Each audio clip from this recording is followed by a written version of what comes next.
ওখানে গিয়ে চেক করিয়ে তারপর ঘুরে যেতে হবে। রেকর্ডিং অফ করে জানি যে এই সমস্ত ড্যাম্পে নাকি প্রচুর বড় বড় মাছ হয়ে যায়।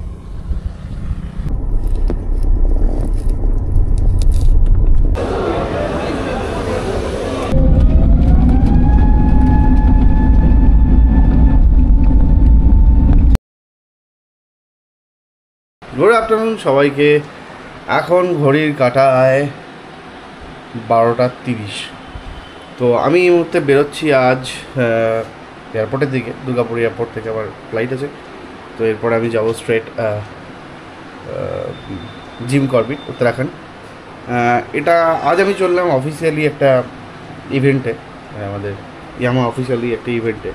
বেসিক্যালি এই ইভেন্টটা যেটা হয় সেটা হচ্ছে গিয়ে পুরো ইন্ডিয়াতে যত ইয়ামা ডিলার্সরা রয়েছে তারা যে ক্যাপ্টেন্স ডিসাইড করে। সো ক্যাপ্টেন কী করে, প্রত্যেক মাসে একটা করে রাইড কন্ডাক্ট করে যাতে কাস্টমারদেরকে রাইডের এক্সপিরিয়েন্স দেওয়া হয়। সেরকমই একটা ক্যাপ্টেন্স মিট হয়, মানে প্রত্যেকবার 1 বছর ধরে 12খানা করে রাইড করতে হয় সবাইকে। তারপরে ক্যাপ্টেনদের একটা মিট হয়। সেই মিটে আজ আমি চললাম এবং আমার সাথে প্যারালালি প্রত্যেকটা ডিস্ট্রিক্ট থেকে অনেক ক্যাপ্টেন্স আসবে। সো আমি হচ্ছি বীরভূমের ক্যাপ্টেন। তো আমরা লজিস্টিক্স রাইড করেই ভালোই লাগছে। সো আরও একবার ওয়েলকাম 108.6 পাওয়ার ন্যাপ, যেটা তোমাদের পছন্দের channel. I am Puchka, I am your host and I am your দোস্ত। পুরো যাবি না, কোথায় যাবি? ভালো থাকবি, আমার আমার বাচ্চা বেরোয় না, বেরোয় না, বেরোয় না।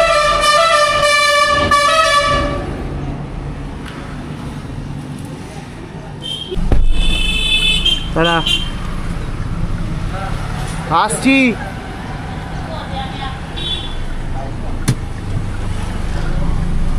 সো বেরিয়ে পড়লাম বাড়ি থেকে। এবার এখন গাড়িতে, এরপরে দুর্গাপুর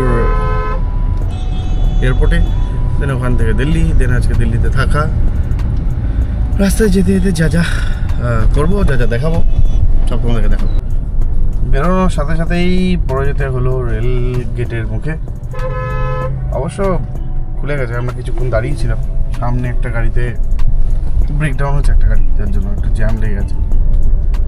এই ওভারব্রিজটা কবে হবে কমপ্লিট কে জানি।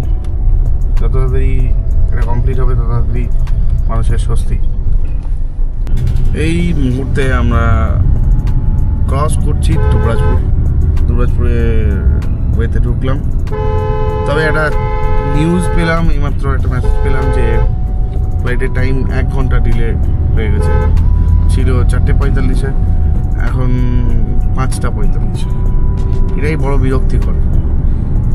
এই যখন তখন ধুমধাম করে নোটিফিকেশান পাঠানো যে ফ্লাইট ডিলে, কী কারণ, কী রিজন, এগুলো নিয়ে কোনো রিজন এরা শেয়ার করে না। বাট ওই ছোটো একটা মেসেজ দিয়ে দিল যে ফ্লাইট ডিলে। কী করা যাবে, বসে থাকতে হবে, বোর ফিল করতে হবে।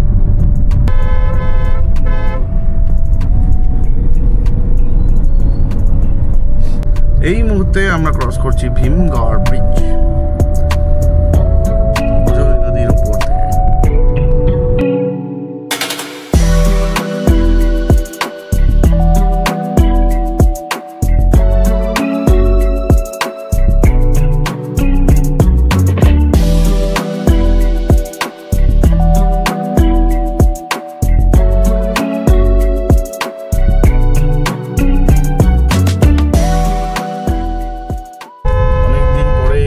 আসলাম তো পাণ্ডবেশ্বরের যে নতুন ব্রিজটা রয়েছে সেই ব্রিজটা ওপেন হয়ে গেছে, দেখে খুব সুন্দর লাগছে। তাই আমি একটু রেকর্ড করার চেষ্টা করছি ফাটাফাটি। হ্যাঁ,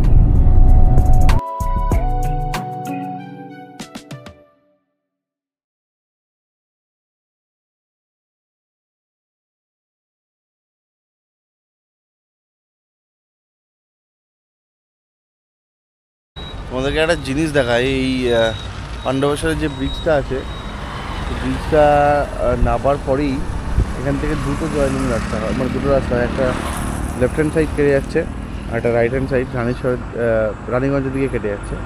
তো এখানে এই যে জঙ্গলটা রয়েছে, এই জঙ্গলটার মধ্যে অদ্ভুত বেশ কিছু বেগুনি বেগুনি ফুল, মানে কী বলবো এটাকে, পিঙ্ক বলবো না বেগুনি বলবো, লাইক ওরকম যে ফুলগুলো রয়েছে সব ফুলগুলো রয়েছে।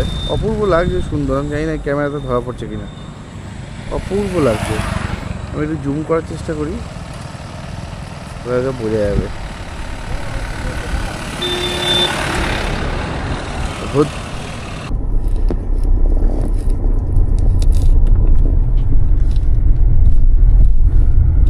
অ্যাকচুয়ালি আমার এই হাতটা একটু ব্যথা দেওয়া শুরু করছে, যার জন্য এই হাতে এই কী বলে র্যাপটা বেঁধে রাখা, যেটাকে এক্স্যাক্টলি কী বলা আমার জানা নেই। ওটা যে রাস্তা দিয়ে আমরা এয়ারপোর্টের রাস্তায় ঢুকলাম, সেখানে মধ্যখানে একটা রাস্তায় একটা জায়গা দেখতে পেলাম, সেই জায়গাটা তোমাদেরকে দেখাবো। দেখছি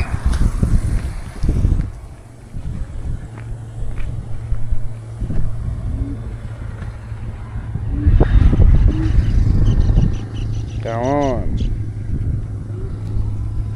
হচ্ছে ভীমগড়ের আর পাণ্ডবেশ্বরের মধ্যেখানে এয়ারপোর্টে যাওয়ার সময় left hand side Sonpur colliery এখানে একটা ছোট্ট ড্যাম হয়ে গেছে। অ্যাকচুয়ালি ড্যামটা দেখানো যাবে? হ্যাঁ, দেখানো যাবে। মাটি করার পরে ওখানে যে জলগুলো স্টোরেজ হয়েছে এই ড্যামগুলো আছে। আমি খবর পাই বা জানি যে এই সমস্ত ড্যামে নাকি প্রচুর বড় বড় মাছ হয়ে যায়।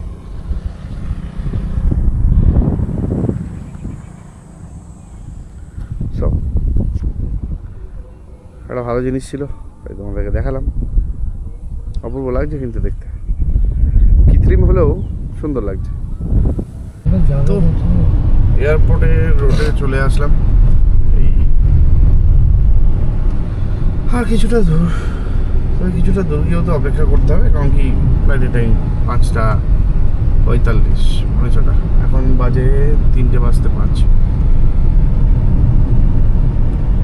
ঘুরতে পৌঁছে গেলাম এয়ারপোর্ট, আর দেখি কোথায় কী করাতে হয়, চেকিং বেকিং। এটা হচ্ছে কাজী নজরুল ইসলাম এয়ারপোর্ট। এটা ঠিক দুর্গাপুর এবং অন্ডালের মধ্যেখানের এরিয়াতে। তো বেসিক্যালি এটা ঠিক দুর্গাপুর বলা যায় না, আবার অন্ডালে বলা যায় না, মধ্যেখানে, ঠিক আছে। তো জাস্ট ইন করলাম এয়ারপোর্টে, এরপরে ব্যাগ চেক করাতে হবে। ব্যাগ চেক করিয়ে তারপরে যেতে হবে ইন্ডিগো চেক ইনে, এই কাউন্টারে যেতে হবে। তো ইন করে গেলাম ভিতরে।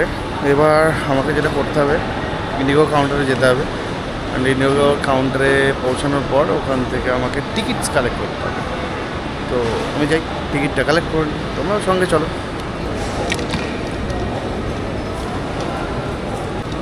আচ্ছা, ওল্ড ট্যাগ যেগুলো আছে সেগুলো সরিয়ে দিতে হবে।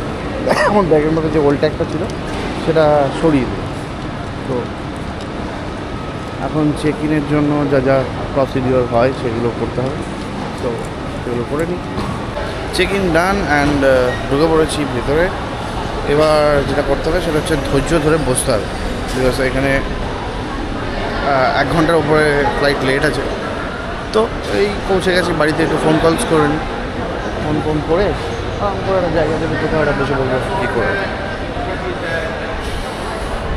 আমাদেরকে ছোটো ট্যুর করি নিই দুর্গাপুরের যে এয়ারপোর্টটা রয়েছে, সেই এয়ারপোর্টটা।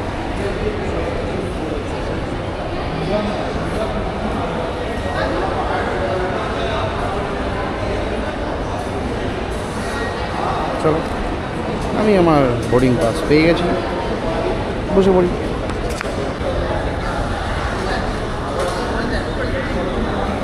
তো এখন অপেক্ষা করা ছাড়া তো অন্য কোনো অপশান নেই, বিকজ এখন বাজে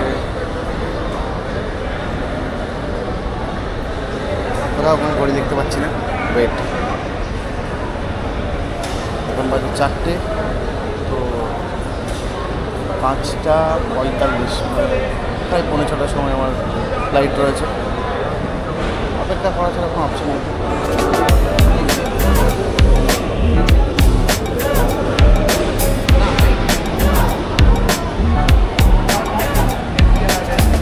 এই মুহূর্তে পেলাম নতুন খবর, সেটা হচ্ছে অ্যাকচুয়ালি 1 ঘন্টার একটা ডিলে টাইম চলছিল, তো 1 ঘন্টার পরেও এখনও বলছে যে আরও 10 মিনিট ডিলে, বিকজ কি দিল্লি এয়ারপোর্টে ট্রাফিক খুব বেশি হয়ে গেছে, যার জন্য ফ্লাইট নামতে উঠতে পারছে না, এই সমস্ত সমস্যা রয়েছে। তাই এখন আরও 10 মিনিট দিলে 5:55-তে আমার ফ্লাইট টাইম হলো। আর কত অপেক্ষা করতে হবে আমার নিজেরও জানা নেই, তো কিন্তু উপায় তো নেই, এখন এখান থেকে বেরোনো যেতে হবে। So wait. So finally call চলে এসছে, এবার আমাদের ওঠার পালা, আমার ওঠার পালা। তো এবার আমি উঠে পড়বো ফ্লাইটে, এবং এরপরে তোমাদের সাথে আবার দেখা হবে নেক্সট দিল্লি এয়ারপোর্টে। আর যদি সম্ভব হয় যে ফ্লাইটে উঠে এবং ফ্লাইটের যে অ্যাকচুয়ালি ভিউটা সেটা যদি দেখানো সম্ভব হয়, তো ডেফিনেটলি তোমাদের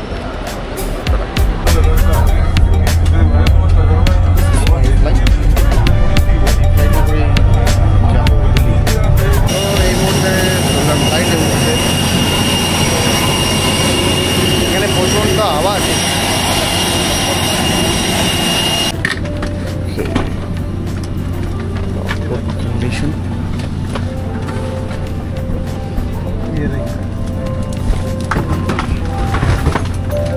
অদ্ভুত কন্ডিশন রয়েছে, পুরো ধোধ। তো 6A আমার সিটটা আমরা বসে পড়েছি সিটের মধ্যে, আর এটা কী হচ্ছে আমার জানা হচ্ছে, ধোঁ উঠছে অদ্ভুত। And as it is window সিটটা মজা, উইন্ডো সিট পেলে হেভি মজা, বিকজ এইখান থেকে আমি পুরোটা তোমাদেরকে দেখাতে পারবো। আর দিল্লি এয়ারপোর্টে গিয়ে বাকিটা আবার দেখালাম যে এক্স্যাক্টলি কী করছি না করছি। আমার টিকিটটা পড়ে গেছে, ঠিক আছে, খারাপ।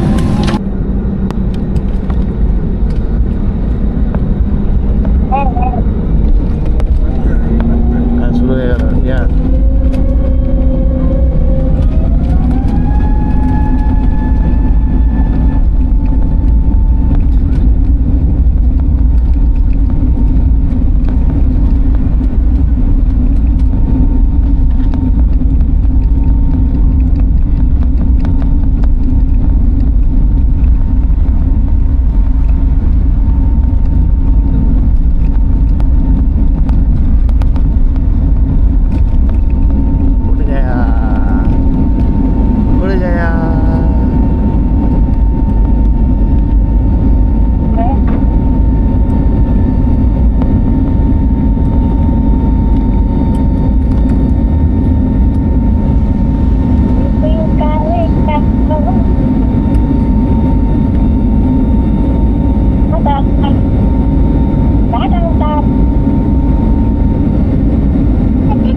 আছে আর ব্রেডস রয়েছে, ভিতরে হালকা ফুলকা ভেজিটেবল রয়েছে, বুঝতে পারছি না, মুখে চিকেন চিকেন ফিল পাচ্ছি, আর ওপরে তো রুটিটা পাচ্ছি।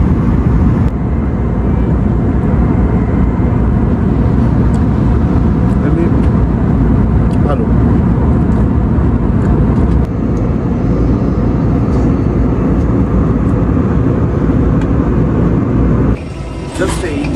তো আমি বললাম এয়ারপোর্টে এবার আমাকে ব্যাগ কালেক্ট করতে হবে, ব্যাগ কালেক্ট করে তারপরে বেরিয়ে বেরোবো না, সেই যে আসার কথা আছে তাদের ওয়েট করবো, দেন একসাথেই আমরা বেরিয়ে পড়বো। দেখি ব্যাগটা কালেক্ট করার পরে ঘরে অন করার পরে আবার ভিডিও কন্টিনিউ করবো। ততক্ষণের জন্য সঙ্গে থাকো আর এনজয় করতে থাকো। এবার যেতে হবে 10 নম্বর ব্যাগেজ ব্রেকআপ এরিয়াতে। চলো 10 নম্বর দেখি, ব্যাগ কালেক্ট করে নিই। ঠিক আছে, ওই যে 10 নম্বর আমার ব্যাগ আছে, ঘুরে চলে গেল নাকি কে জানে। চলে এসছে আমার bag. This is mine. Ow. Yeah.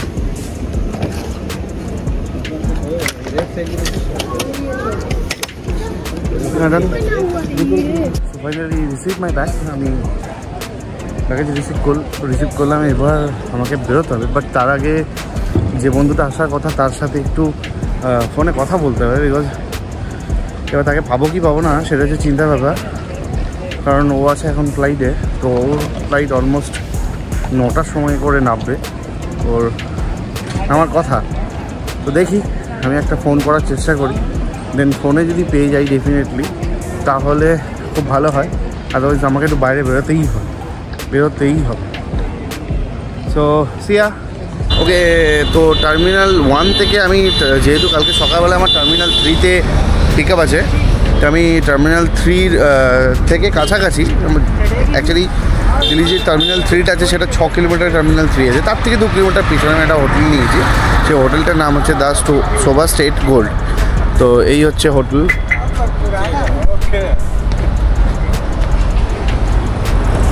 The Shobha state gold. আর এই হচ্ছে হোটেলের ভিউ, খুব সুন্দর। এই গার্ডেন আছে একটা ছোট্ট, এখানে বসে একটু সময় পার করার মতো সুন্দর একটা ছোট্ট গার্ডেন আছে, বসে আড্ডা মারার মতো ভালো, খুব সুন্দর। চলো তোমাদেরকে দেখাই হচ্ছে হোটেল। এখানে ছোটো দোলনা আছে, বসে আনন্দ না যাবে। এই হচ্ছে এন্ট্রি, হচ্ছে रिसेप्शन एरिया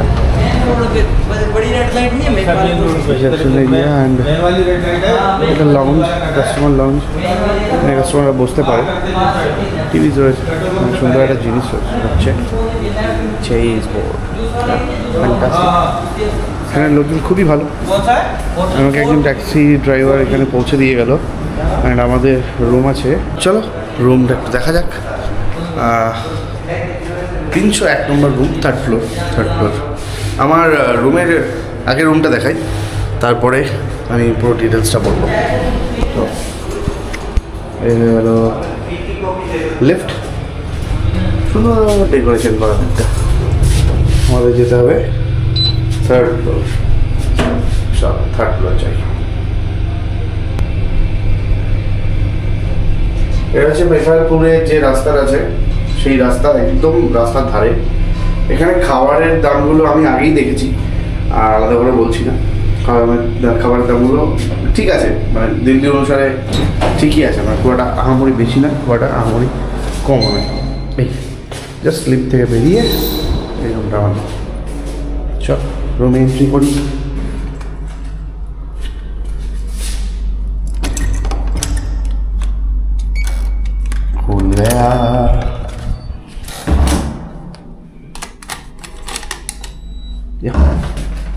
আচ্ছা, রুম সুন্দর একটা রুম, পারফেক্ট, খুব সুন্দর দেখতে রুমটা।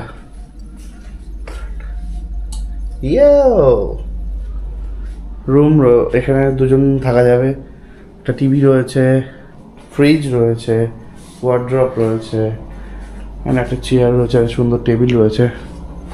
চলো ওয়াশরুমটা দেখিয়ে দিই। ওয়াশরুমটাও খুব সুন্দর, একটা সিঙ্ক রয়েছে, আর এত সুন্দর জায়গা। স্নান করার জায়গা আমি চেষ্টা করবো সকালবেলা উঠেই আগে স্নান করে তারপর বেরোবো। গিজারও আছে, গিজারটাও কাজ করছে। তো সব মিলে আমার পড়লো 3500 টাকার মতো। তো আর এখানে খাবারের দামগুলো একটু দেখিয়ে দিই, মোটামুটি একটা গো থ্রু করলে বোঝা যাবে যে খাবারের দামটা কীরকম। চলো এই দেখো, আমি শুধু জাস্ট দামগুলো দেখাচ্ছি, মোটামুটি আইডিয়া পাওয়া যাবে যে খুব একটা বেশি নয়, মোটামুটি একটা আইডিয়া পাওয়া যাবে। সুন্দর। চলো ফ্রেশ হয়ে নিই, আর ততক্ষণের জন্য সঙ্গে থাকতে হবে আর চ্যানেলটাকে ভালোবাসতে হবে, কারণ তোমাদের ভালোবাসার পেয়েই কিন্তু আমার চ্যানেল আজকে 650 সাবস্ক্রাইবার পার হয়ে গেছে। আমি খুবই মানে কী বলবো, মন থেকে খুব আপ্লুত সবার জন্য, এবং খুব ভালো লাগছে আমার সবাই এত ভালোবাসা দিচ্ছেন, সবাই আমাকে আমার ভিডিওস দেখছেন। এবং যদি ভিডিওতে কোথাও কোনো ভুল হয়ে থাকে, কোনো ভুল আমি করে থাকি, ডেফিনেটলি আমাকে জানাবেন। আমি চেষ্টা করবো, কমেন্ট বক্সে লিখে দেবেন, আমি চেষ্টা করবো সেগুলো আমি মানে সেগুলো পরিবর্তন করার, যে ভুলগুলো আমি করেছি সেগুলো যেন আর না করি এরকম। আপনারা যদি একটু হেল্প করেন তাহলে আমার খুব ভালো হয়। তো আপাতত একটু চেঞ্জ করে নিই, ফ্রেশ হয়ে নিই। আমার লাগেজ ব্যাগ হয়ে গেছে, জুতো খোলা হয়ে গেছে। আমি একটা অদ্ভুত সবুজ কালারের একটা চটি পরেছি, এটা এখানকার স্লিপার। তো আপাতত টাটা, আজকের জার্নি এইটুকুই। আমি এখানে থেকে গেলাম, কালকে সকালবেলায় আমার পিক আপ আছে টার্মিনাল 3 থেকে। ওখানে কোম্পানি গাড়ি আসবে, ওখান থেকেই আমরা যত ক্যাপ্টেন্স আছে অল ইন্ডিয়া বেসিস সমস্ত ক্যাপ্টেন্সরা আসবে এবং তাদের সাথে মিট করবো। মিট করার পরে উত্তরাখণ্ড, আমি জানি না কী আছে পুরো ব্যাপারটা, এবং বিকজ আমার কাছে পুরোটাই একদম কী বলবো, আমার কিছুই ব্রিফিং পাইনি, একটা জাস্ট নোটিফিকেশান পেয়েছি এখান থেকে এই প্ল্যান, এখান থেকে এই প্ল্যান, এখান থেকে এই প্ল্যান, বাট কীভাবে হবে, কোথায় যাব, কী করবো না করবো, আমার কাছেও পুরোটা একদম অজানা।